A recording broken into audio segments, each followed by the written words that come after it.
Hola, buenos días. Soy la doctora Pamela Ortiz Castro, oncóloga médica.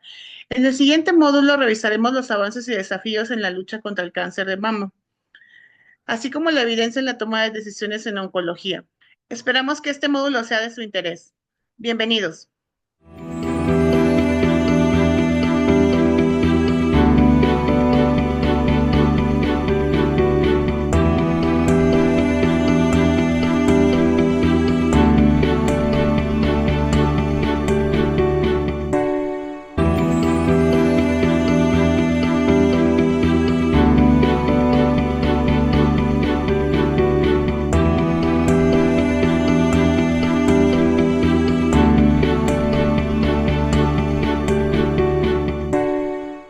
Soy el doctor Luis Alfonso Romero, oncólogo médico, y me encuentro en la ciudad de León, Guanajuato, en el Hospital General de León.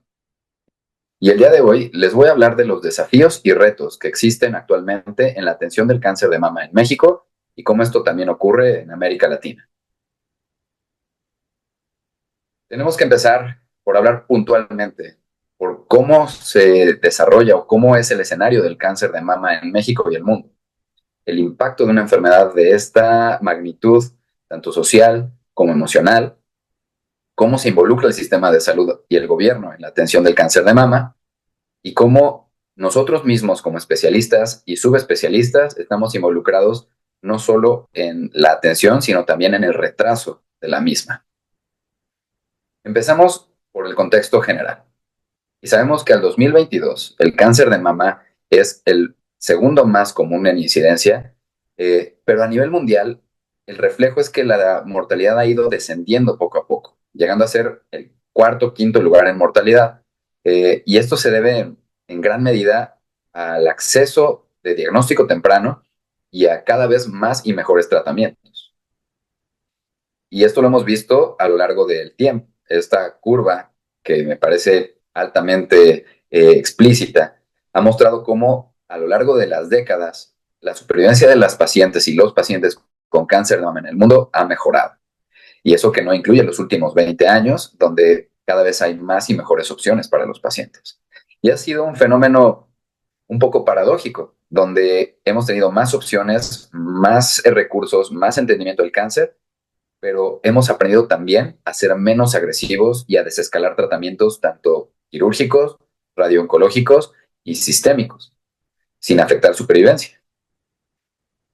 Esta línea del tiempo es altamente explicativa, altamente explícita de cómo desde la mastectomía tipo Halster, que incluía la resección de músculos pectorales, ha ido afinándose hasta lo que conocemos hoy ya con resultados oncoplásticos, cirugías preservadoras de piel y pezón, cirugías conservadoras, e incluso también el desescalamiento a nivel axilar, y que como vemos en la curva de Kaplan-Meier, el impacto en supervivencia cuando es tratada una paciente con una cirugía conservadora, a diferencia de una mastectomía, no se ve una diferencia en su pronóstico, siempre y cuando se seleccione de la mejor manera a la paciente.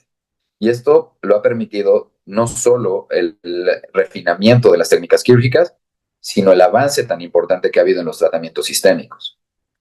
En los últimos 50, 70 años ha habido un avance abismal en los diferentes esquemas de tratamiento de quimioterapia, desde la triple M, el CMF, el advenimiento de las antraciclinas, los taxanos, y evidentemente las terapias dirigidas, desde el tamoxifeno hasta las más recientes, como los inhibidores de ciclinas, y muchos otros fármacos. Y evidentemente también los anticuerpos monoclonales, que en los últimos justamente 25, 30 años han ido sumando al pronóstico de las pacientes, desde atacar el HER2 hasta ahora dirigir tratamientos citotóxicos conjugados con anti-HER2, lo cual está resultando cada vez mejor en el pronóstico de las pacientes y en su desarrollo a lo largo del tiempo, incluso en pacientes con enfermedad del sistema nervioso. Sin embargo, esta no es la realidad que ocurre tan directamente en un ambiente como el nuestro. Sabemos que en México, por lo menos a 2022, sigue siendo el primero en incidencia, con poco más de 30,000 casos, y en mortalidad también es uno de los principales. Es apenas rebasado por cáncer colorectal, y eso porque se mezclan ambos géneros, tanto hombres como mujeres. Pero si lo ponemos específicamente en mujeres, es la primera causa de mortalidad por cáncer en mujeres en México. ¿A qué se debe esto? ¿Por qué hay tanta diferencia a nivel mundial con lo que ocurre en un país como el nuestro?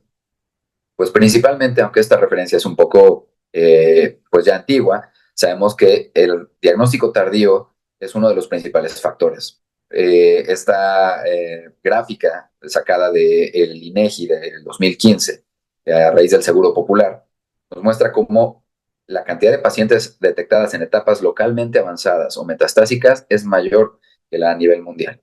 Y evidentemente eso deteriora de manera global el pronóstico.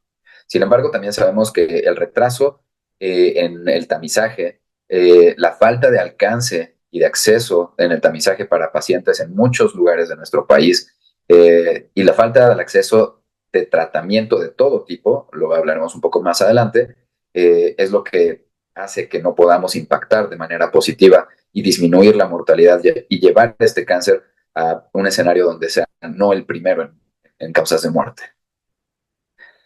Y esto es un aspecto multidimensional. A fin de cuentas, no nada más es el retraso en el tratamiento, sino también el retraso en poder llegar al diagnóstico, pero esto nace desde los pacientes, desde las pacientes. Sabemos que el cáncer de mama es un fenómeno social. No por nada tenemos un mes dirigido a hacer concientización, a hacer campañas de detección temprana y a promover la salud de la glándula mamaria y la detección oportuna en todas las pacientes.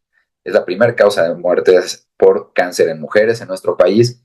Es la primera causa de divorcio por enfermedad. Y sabemos que a diferencia del escenario mundial, en México hay un diagnóstico 10 años por debajo de la mediana mundial, ¿no? Tenemos alrededor de 55 años el pico de incidencia en nuestro país. Entonces son pacientes económicamente activas, que muchas veces son jefas de familia, que son el pilar económico y que evidentemente tiene un impacto deletéreo en el micro y macroambiente familiar, económico, social y muchos ámbitos. Y esto, a fin de cuentas, hace que los pacientes y las pacientes tengan miedo al diagnóstico. Este miedo es temor, incertidumbre y es la necesidad de mantenerse lejos de una sensación de vulnerabilidad. El cáncer representa un fenómeno creciente y que cada vez es más real. Hay más personas que conocen a alguien, que tienen un conocido, y eso retroalimenta este proceso de miedo, pero falta ver el otro lado de la moneda, y es que cada vez hay más supervivientes de cáncer, y eso es una realidad. Cada vez tenemos más pacientes dentro del ámbito de la prevalencia que sobrevivieron al cáncer o que están controlados con cáncer. Sin embargo, esto no es lo que le llega a los pacientes. Ellos simplemente conocen a alguien que tuvo una mala experiencia y esto lo trasladan a su experiencia personal. Y sabemos que el principal muro al conocimiento, a la atención y a salvar vidas nace a raíz del miedo. El cáncer es visto hoy por hoy como un enemigo invencible, una entidad maligna, no saben si viene de dentro o de fuera, que es impredecible y que poco a poco va acabando con la persona. Entonces lo ven o lo vemos como una entidad maligna y que está dirigida a destruir. Y que evidentemente cada vez lo vemos más cerca. Entonces las preguntas que le brotan a las personas que tienen cancerofobia, que es el escenario en donde justamente rayamos al nivel de no querer hacer un diagnóstico, no querer ir a hacer una prueba para encontrar la enfermedad, es pensar qué tan cerca está de mí, qué puedo hacer para alejarlo. Y esto nos lleva a los famosos mitos sobre los tratamientos alternativos. Eh, pero también qué pasa si este enemigo me ataca y probablemente la pregunta más difícil para los pacientes, ¿qué pasa si el enemigo gana, a final de cuentas? Y eso lleva al paciente a un escenario multidimensional donde impacta a nivel personal, social, familiar, laboral. Entonces, pensar en qué tan cerca está conlleva experiencias familiares, conocidos, amigos o incluso aquellos que están en contacto directo con pacientes. ¿Qué hacer para mantenerlo lejos? Conductas, por ejemplo, la vigorexia, las dietas restrictivas o incluso suprimir alimentos por completo. O a veces incluso también hasta ignorarlo, ¿no? El cáncer no es parte de mi realidad, no existe. La siguiente pregunta es, ¿qué pasa si ataca? Evidentemente, el sentirse eh, excluido, el sentirse discriminado por tener cáncer, por tener alopecia asociada a los tratamientos contra el cáncer, pero también hay miedo a sufrir, miedo a tener dolor por la enfermedad, miedo al estigma social, incluso también a ser una carga como paciente para la familia y también, ¿por qué no?, lo que mencionábamos, un causal de divorcio es el cáncer de mama, miedo a que la pareja nos abandone. Y finalmente, la asociación de cáncer con muerte. Saber que voy a morir, conocerme vulnerable y saber que esto puede ocurrir antes de lo que yo lo tenía como contemplado. Y también ocurre en aquellos que sobreviven al cáncer. Si yo entro en esta batalla contra el cáncer y la gano, ¿cuánto tiempo me va a durar esta victoria? Y es este síndrome de Damocles, donde justamente Damocles no pudo eh, disfrutar su día como emperador porque tenía esta espada colgando de su cabeza, pendiendo de la crin de un caballo.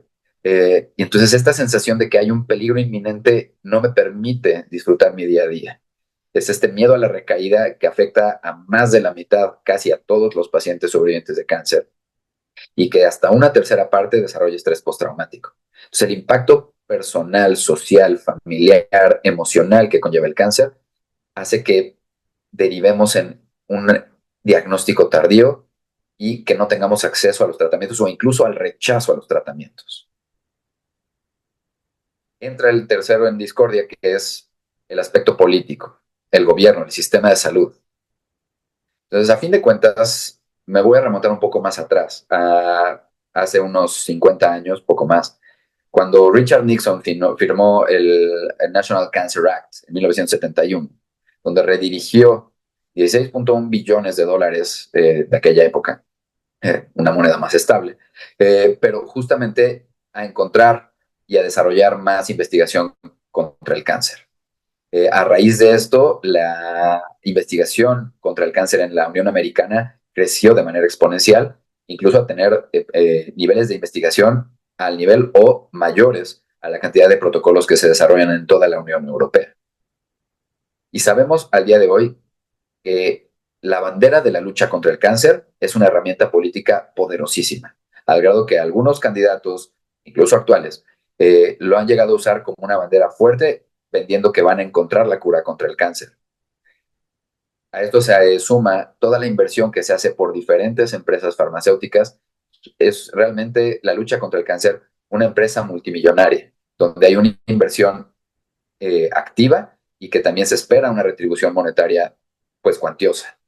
Sin embargo, se requiere de un estricto sistema de control para que convivan tanto el sistema de salud como la inversión de entidades privadas o de dinero privado para poder disminuir conflictos de interés y que esto se haga con la mayor transparencia posible.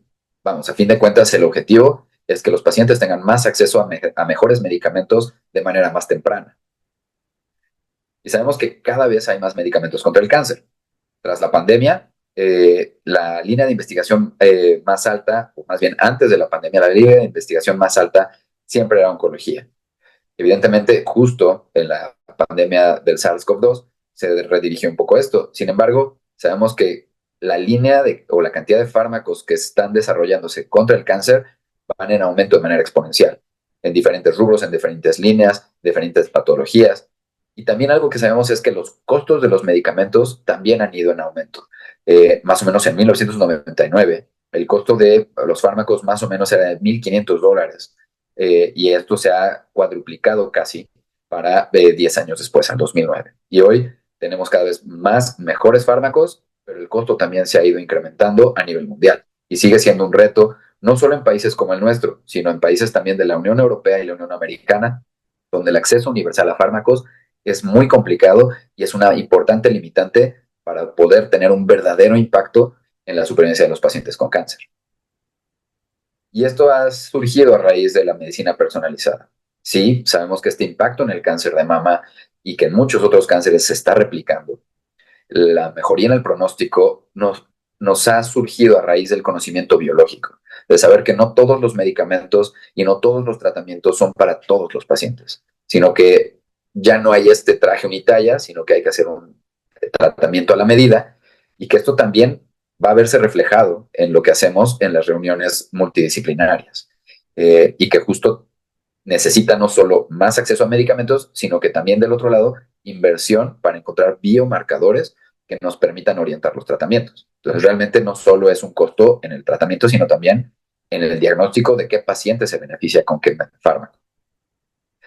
Y que cada vez tenemos más y más necesidad de firmas moleculares, secuenciación de nueva generación, y que, por ejemplo, este par de estudios que les pongo aquí, el Oncotype y el MammaPrint, no es accesible en todos los centros.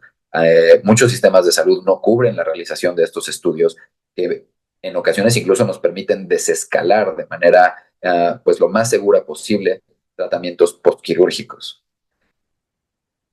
Y sin lugar a dudas, el tema probablemente más álgido es poder individualizar el tratamiento lo más posible. En muchos de los centros hospitalarios, como en el que yo me desarrollo, tenemos que echar mano de fármacos que tengan un espectro más amplio que la terapia dirigida. Tenemos que sustituir los fármacos dirigidos de nueva generación o la terapia blanco por quimioterapia, que en pocas palabras son tratamientos de amplio espectro, pero que su eficacia es mucho más limitada y por lo tanto la supervivencia de los pacientes es la misma que cuando se inventaron. No tenemos un fármaco dirigido, tenemos que dar tratamiento como si estuviéramos 20 o 30 años atrás. Y el costo del cáncer, pues a fin de cuentas, sigue en aumento, ¿no? Todos los cánceres van desarrollando más y mejores medicamentos, tenemos conocimiento de más biomarcadores, y que sabemos que no todos los pacientes se benefician. Empezamos a encontrar aquellos pacientes que recaen más, aquellos que les es útil una terapia endocrina, una terapia antiangiogénica, una inmunoterapia, pero que a fin de cuentas requiere el acceso a estos fármacos y que diagnosticar tempranamente nos permite dar tratamientos mucho más cortos, mucho más limitados, y que el costo de una enfermedad metastásica es mucho más elevado que el costo del tratamiento de una enfermedad temprana, ¿no? Vean cómo justamente la supervivencia de los pacientes, a pesar de que es más corta en una enfermedad metastásica, se duplica o hasta se triplica. Aquí lo vemos en cáncer de ovario, en cáncer colorectal, en cáncer de pulmón. Pues a fin de cuentas, ¿cómo podemos disminuir costos? Pues no solo es invertir más dinero en el acceso a los fármacos, sino también detectar la enfermedad de manera más temprana. Más o menos en Estados Unidos sabemos que el costo anual en 2020 fue de casi 30 billones de dólares, la mediana anual. Representa casi el 15% del costo de tratamiento de todos los cánceres a nivel nacional en Estados Unidos. Y que justamente ellos definen, en esta diapositiva lo vemos muy bien, costo promedio por paciente. Entonces ponen fase al final de la vida, que es el año antes de que el paciente fallezca o la paciente fallezca, haciendo hasta $76,100, mientras que cuesta menos de la mitad en la fase inicial. ¿Qué es la fase inicial? El primer año desde el diagnóstico, que normalmente si es una etapa temprana, suele ser el año de tratamiento base para que la paciente pueda ser llevada a un escenario potencialmente curativo. Y la continuidad del tratamiento es el tratamiento que existe entre estos dos polos. Entonces vean cómo el tratamiento general o total, desde la fase inicial hasta la fase final, asciende más allá de los $100,000 por paciente.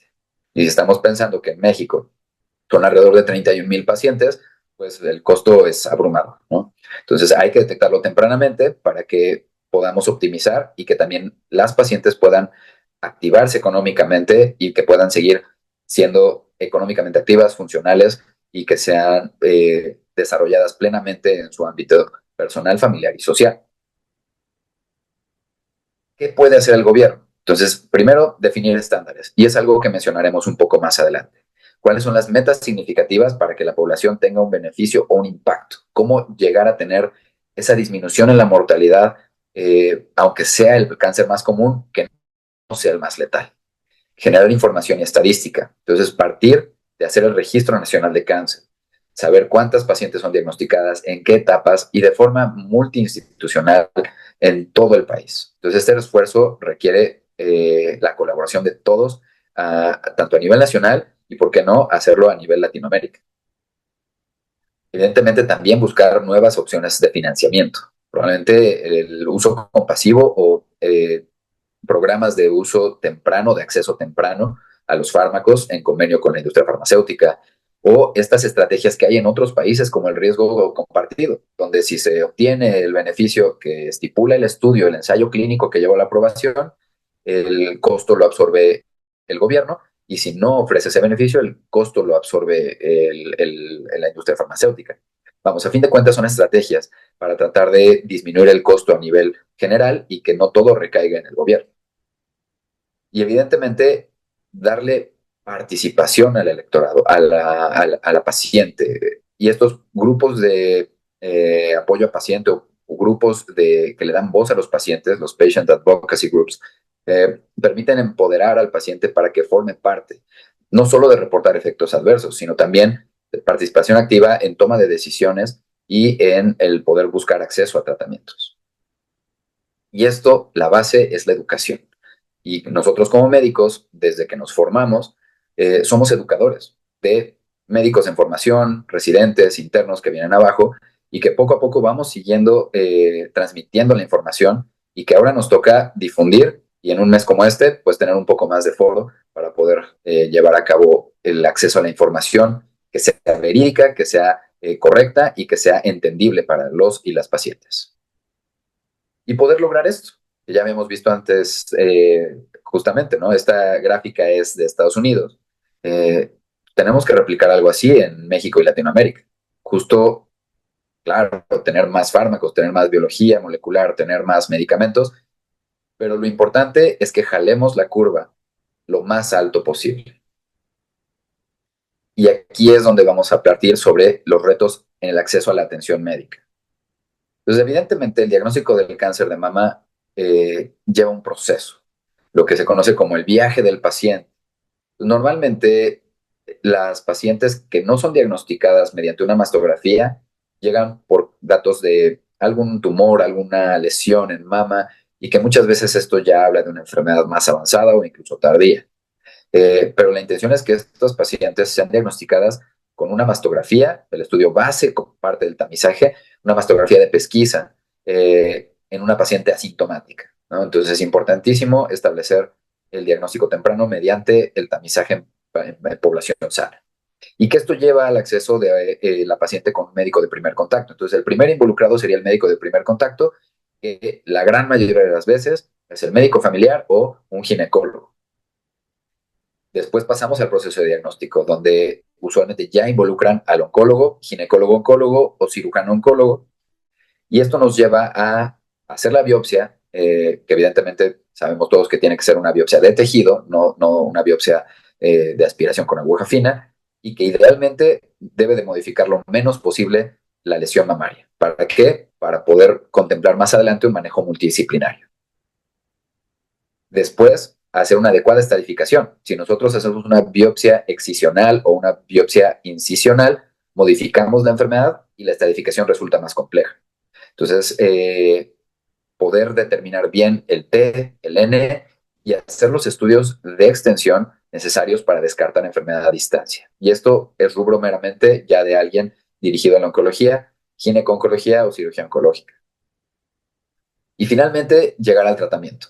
Empezar por las posibilidades quirúrgicas, las necesidades pre o postoperatorias de tratamiento sistémico o de radioterapia y evidentemente toda la gama de tratamientos de soporte. No solo hablamos de clínica del dolor, sino hablamos de psicología, de nutrición, de muchas veces hasta de espiritualidad, odontología, vamos, el aspecto multidimensional del cáncer, incluso hasta el apoyo emocional para la familia.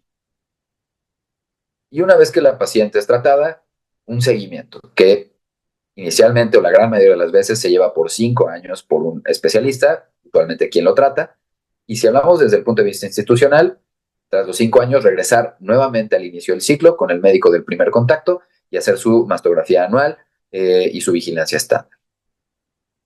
La norma oficial mexicana para el tratamiento y diagnóstico del cáncer de mama establece que el tiempo entre el inicio de síntomas o la detección mastográfica de una lesión a el inicio del tratamiento no debe de ser mayor a 46 días. Esto habla prácticamente de mes y medio. ¿Qué es lo que realmente ocurre en el ambiente de nuestras pacientes? Pues si es que llegan con una mastografía de tamizaje o de pesquisa, que es raro, o bueno, no es tan común como debería, sino que llegan con alguna lesión, el siguiente paso no es un médico. Suele ser algún familiar, algún conocido, alguien donde el paciente o la paciente deposita su confianza de manera ciega. Eso lo lleva a una segunda opinión con el resto de la familia, si es que la paciente lo decide discutir con su familia o con las personas de confianza.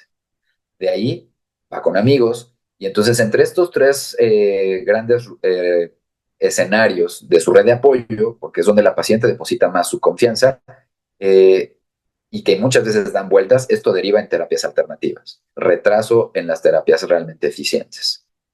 Y a la falta o falla de estas terapias, regresamos nuevamente con las recomendaciones familiares, de conocidos, de amigos, etcétera. Finalmente, cuando esto falla, cuando la situación se complica, la paciente puede o decidir acudir a un especialista y hacer un diagnóstico completo, o incluso a alguien en la familia le dice, ¿sabes qué? Deja de hacer eso, dirígete con alguien especializado. Entonces es que llegan al diagnóstico. Y con esto muchas veces ya perdimos, olvidémonos de esos 46 días. Tenemos que pensar incluso ya en más de 2, 3 meses, donde la enfermedad sabemos que la mediana de tiempo a la duplicación del tumor en cáncer de mama es de 90 días. Entonces, contemplar que si pasan 3 meses, muy probablemente la enfermedad ya está duplicada en su volumen tumoral. Y esto sin tomar en cuenta las diferentes biologías de los diferentes tipos de cáncer de mama. Pero una vez diagnosticado, viene otra vez este proceso de duelo del que hablábamos al principio, el miedo al sufrimiento, a los tratamientos, a todo lo que ya platicamos, y regresan otra vez a las terapias alternativas. Entonces todo esto retrasa más. Lo ideal sería que fueran a un tratamiento ya adecuado y a una estadificación adecuada. Pero seamos realistas, los pacientes no quieren ir con el oncólogo, no quieren perder el pecho, no quieren perder el cabello. Lo que quieren es que mágicamente esto desaparezca. Sin embargo, esto va retrasando y va generando que el diagnóstico eficiente o el diagnóstico con el cual vamos a empezar el tratamiento sea en una etapa mucho más avanzada. Finalmente los tratamientos llegan, pero como veíamos, en escenarios más avanzados, con enfermedad que va a requerir más tratamiento y que va a generar más costos y que va a ser más prolongado. Y que a final de cuentas la vigilancia no llega o llega de manera ya tardía, donde la paciente, más allá de la vigilancia, va a estar en tratamiento activo para el control y cronificación de la enfermedad, como ocurre en una etapa 4 o en una recaída.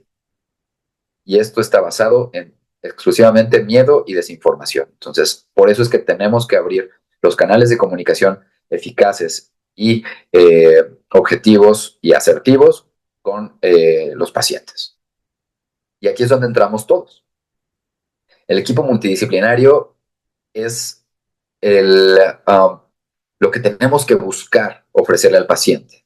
Sin embargo, sabemos que esto es un rezago multidisciplinario. Salvo ciertos centros de alta concentración en grandes ciudades como Guadalajara, Monterrey, Ciudad de México y algunos hospitales contados, se tienen equipos multidisciplinarios de decisión del tratamiento contra el cáncer. Y no hablemos de los escenarios en donde los hospitales públicos y privados pueden llevar procesos diferentes en sus manejos multidisciplinarios. Simplemente la referencia entre médicos retrasa el tratamiento. Si hablamos de un hospital privado, donde la referencia es prácticamente inmediata, muchas veces depende del acceso del paciente a una segunda consulta, o sea, del costo que le genera una segunda consulta, hasta el miedo que le genera a la paciente el por qué este doctor me está mandando con otro. A veces incluso el retraso en el manejo quirúrgico nace a partir de los preceptos y el miedo a el tener que perder una mama, o incluso a buscar alternativas de manejo local, como la crioterapia y otros tratamientos que hoy por hoy sabemos que no son un estándar y que no están validados como para hacer un tratamiento eficaz contra el cáncer de mama. De otra manera, también sabemos que el manejo quirúrgico temprano, hoy por hoy, se empieza a dejar de lado. Solo específicamente algunos tipos de cáncer de mama en algunas etapas tempranas pueden ser manejados quirúrgicamente o deben de ser manejados quirúrgicamente de inicio. La gran mayoría de ellos, con una buena biopsia, con un buen inmunofenotipo, pueden ser llevados a un tratamiento preoperatorio para evaluar varios marcadores clínicos de respuesta de quimio o sensibilidad contra las terapias sistémicas. Y esto nos va a hablar de un mejor o un peor pronóstico y nos va a llevar a darles mejores tratamientos a las pacientes. Sin embargo, el manejo inicial de las lesiones mamarias con cirugía y el tiempo a que inician un tratamiento postoperatorio es muy largo. Aquí ya no estamos hablando de 46 días. Sobre todo en hospitales de alta concentración, donde no hay un proceso bien establecido para el tratamiento y los tiempos, pueden pasar hasta 3, 4 o 6 meses para que de la cirugía curativa en la mama puedan ser llevadas al inicio de una quimioterapia, donde sabemos que más allá de 8 e incluso hasta 6 semanas en los inmunofenotipos agresivos, eh, si se rebasa este tiempo, la sobrevida global de las pacientes se ve disminuida de manera significativa. Entonces tenemos que impactar en que si los pacientes son llevados a cirugía de entrada, deben de estar siendo evaluados por el oncólogo médico o el radiooncólogo para recibir los respectivos tratamientos adyuvantes, por lo menos 4 a 6 semanas después de la cirugía, y que lleguen con todo lo necesario para que el tratamiento pueda ser dado de manera óptima. Y toqué un punto muy importante, la falta de equipos de radioterapia, donde sabemos que evidentemente quirófanos tenemos acceso, aunque muchos hospitales institucionales tienen los quirófanos saturados, el acceso a fármacos, que incluso también por temporadas hemos visto ciertas carencias en los sistemas de salud de fármacos citotóxicos altamente activos, como antracíclicos contra el cáncer de mama. Ya no hablemos de la falta de aceleradores lineales para el tratamiento adyuvante del cáncer de mama y el retraso que existe en la línea de espera de las pacientes para recibir un tratamiento adyuvante. La comunicación entre estos tres grandes pilares del tratamiento del cáncer de mama debe ser continua, debe ser fluida y debe ser objetiva, donde si yo quirúrgico estoy operando una paciente con cáncer de mama, ya estoy planeando que el oncólogo médico y el radiooncólogo la tengan en su radar, para que antes de las 6 semanas, si es triple negativo, si es HER2, hasta 8 semanas, si es hormonas positivas HER2 negativo, ya esté empezando un tratamiento adyuvante. O al revés, si yo soy oncólogo médico y estoy empezando un tratamiento citotóxico para neoadyuvancia, contemplar enviar a la paciente a cirugía en tiempo y forma para que no se rezague la cirugía hasta 2, 3 o hasta 4 meses después de haber terminado la neoadyuvancia.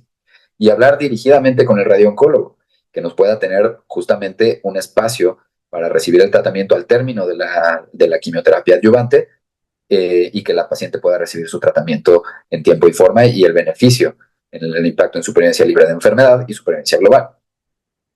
Y este es un mapa que refleja las deficiencias y que es una referencia muy comúnmente citada en los foros de radiooncología de nuestro país sobre la falta de aceleradores lineales. No hablemos de braquiterapia. Afortunadamente en mama no es el uso de braquiterapia lo más común, pero aceleradores lineales por millón de pacientes. Entonces vemos cómo solo algunos centros como Ciudad de México, Yucatán, Monterrey, bueno, Nuevo León, tienen más de 2 o 4 aceleradores lineales por millón de pacientes.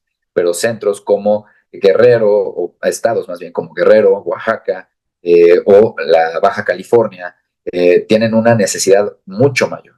Entonces, es una situación compleja en donde no solo es la falta de comunicación, la falta de referencia temprana, la sobresaturación, sino también el no poder tener a dónde mandar a estos pacientes a recibir un tratamiento, y ahí es donde requerimos hacer la gestión y impulsar a los sistemas de salud para tener más acceso a estas opciones de tratamiento. Sabemos que el manejo multidisciplinario del cáncer en todas las patologías beneficia. Esto ya no se discute, y en los grandes centros de atención oncológica lo que se busca es hacer y mejorar la comunicación entre los diferentes especialistas que manejamos esta enfermedad, desde patólogos, radiólogos, obviamente los tres especialistas de oncología, clínica del dolor, vamos, todos aquellos involucrados en el diagnóstico, estadificación, tipificación y manejo del cáncer y seguimiento del cáncer, tenemos que estar ahí. Y que esto beneficia. Este pequeño metaanálisis de 6 estudios publicado el año pasado, en 2023, mostró un beneficio de 20% en la supervivencia global a favor de aquellos pacientes que son tratados en un equipo multidisciplinario. Entonces es importante, evidentemente, que conforma un equipo multidisciplinario. sabemos que por lo menos tienen que estar radiooncología, oncomédica y cirugía oncológica involucrados. Pero entre más de los especialistas podamos estar ahí, esto va a mejorar las opciones porque afinamos el aspecto patológico, imagenológico, e incluso en el manejo de todas las otras comorbilidades o escenarios que les da al paciente. Y estos estudios lo que comentan es que por lo menos o en los grandes centros donde se hacen estos manejos multidisciplinarios, las sesiones se hacen de manera semanal, donde se comentan idealmente todos los casos de nuevo diagnóstico y aquellos que son de decisiones complejas que requieren de algún manejo en particular para recortar un traje más a la medida, más allá de los fármacos, sino en el manejo integral y holístico del paciente. Por ejemplo, lo que hacen en grandes centros como el Hospital 12 de Octubre en Madrid, España, es justamente involucrar a todos estos especialistas. Ellos lo manejan así. La comunicación efectiva es crucial para el manejo completo y que tiene el mejor resultado para las pacientes. Una estrategia completa. Lo que hacen ellos es el manejo completo e integral debe ser en menos de 6 semanas. Desde el diagnóstico por el médico de primer contacto que vemos del lado izquierdo del diagrama, que es usualmente el ginecólogo, hasta que el paciente ya está recibiendo cirugía, neoadyuvancia, adjuvancia, radioterapia adyuvante. Vamos, 6 semanas o menos de 6 semanas es la meta que ellos establecen en el Hospital 12 de Octubre para poder determinarlo. Y era lo que decíamos, establecer metas de tratamiento dentro de nuestras instituciones, dentro de nuestro ambiente, para enfocarnos y poderlas llevar a cabo. Y justamente, ¿de qué manera tienen estos marcadores de calidad o indicadores de calidad? Pues justamente que no se requieran reintervenciones, que la cirugía axilar sea la adecuada para la paciente, justamente o tratar de disminuir estas ganglios centinelas que requieren una nueva disección radical, y que aquellas pacientes que realmente sean candidatas a cirugía conservadora de mama no requieran de una segunda intervención. Cuando hablamos del aspecto sistémico, pues tener una adecuada inmunomarcación del cáncer, tener categorizado si es bien es estrógenos positivo, progesterona positivo, HER2 positivo, para poder dirigir los tratamientos de manera objetiva y contundente. Y por supuesto, esto ayudará a optimizar qué pacientes llegan o no a la necesidad de requerir radioterapia. Sin embargo, aquí hay algo bien importante y es incluir la investigación clínica. La investigación clínica nos abre una puerta en donde los pacientes no requieren necesariamente estar dentro de una institución, sino que reciben tratamientos de nueva generación que muchas veces no se tienen acceso o se tienen acceso hasta años después en nuestro medio, por procesos de aprobación, por procesos regulatorios. Entonces esto nos permite brindarles más y mejores opciones a las pacientes de manera temprana y que no consume recursos a nivel estatal o federal. Y por supuesto, evitar el sobretratamiento. En muchas ocasiones, por esta sobresaturación, por estos escenarios en donde llegan las pacientes de manera tardía, con falta de estudios, donde llegan en el límite de la adyuvancia, pues preferimos sobretratar a infratratar. Sin embargo, sabemos que esto también no solo eleva costos, sino que también genera secuelas, morbilidad a largo plazo con las pacientes. Entonces, todos estos son marcadores de calidad, ¿no? Paciente correcto, cirugía correcta, tratamiento correcto y saber que no estamos dando más tratamiento del que el paciente necesita. Y esto es la suma de esfuerzo. A fin de cuentas, hemos hablado durante estos 35, 40 minutos de la falta de información, del miedo en los pacientes por esta desinformación, de la falta de conocimiento del gobierno y de los sistemas de salud, de cómo se trabaja a nivel local, regional y mundial, de la falta de acceso a programas donde se involucren terceros para poder optimizar y mejorar los recursos, de la falta de acceso a estudios de diagnóstico y la falta de comunicación entre los especialistas. Y esto a fin de cuentas mejora si todos trabajamos en equipo. Para concluir, simplemente voy a mencionar que este es un fenómeno que nos sobrepasa a los oncólogos como médicos, como profesionales de la salud. Tenemos que echar mano del aspecto social, del aspecto económico, del aspecto administrativo, y la suma de esfuerzos es lo que nos va a llevar a mejorar el pronóstico de las pacientes. Y creo que este es el principal desafío. Evidentemente, seguir avanzando en la ciencia nos ha permitido seguir avanzando en mejorar el pronóstico, pero si no trabajamos en la comunicación y en optimizar los tratamientos y las metas para nuestras pacientes, el conocimiento no nos va a brindar mágicamente el impacto en la supervivencia. Y esto es lo que vemos al no poder disminuir la mortalidad del cáncer de mama en nuestro país. Tenemos que trabajar más duramente para tratar de lograrlo. Es algo multidimensional. No solo es porque las pacientes no llegan tempranamente a hacerse su mastografía, sino porque también se refieren tardíamente, no tienen el acceso aunque tengan la mastografía. Hay múltiples bloqueos en el proceso en que una paciente llega al diagnóstico de cáncer de mama y no todo depende de ellas. Sí, por supuesto, la desinformación y los tabúes, la falta de mastógrafos en muchos lugares, el miedo a la mastografía, evidentemente también la saturación del primer nivel de atención, la saturación del segundo y el tercer nivel de atención, por supuesto. Pero cuando ya lo vemos en nuestra cancha, no siempre hay la mejor comunicación entre pares. Entonces eso sí podemos empezar, a saber nuestras limitaciones, a conocer nuestras áreas y a poder comunicarnos mejor. Y que con esto podamos ofrecerles mejores tratamientos, mejores opciones y mejor supervivencia a las pacientes con cáncer de mama en nuestro país. Invitarlos con esta frase de Grace Hopper, a decir que la frase más peligrosa de la lengua humana es siempre lo hemos hecho así. Y tenemos que cambiar mucho de lo que hemos hecho para poder seguir mejorando. Muchísimas gracias por su tiempo y su atención.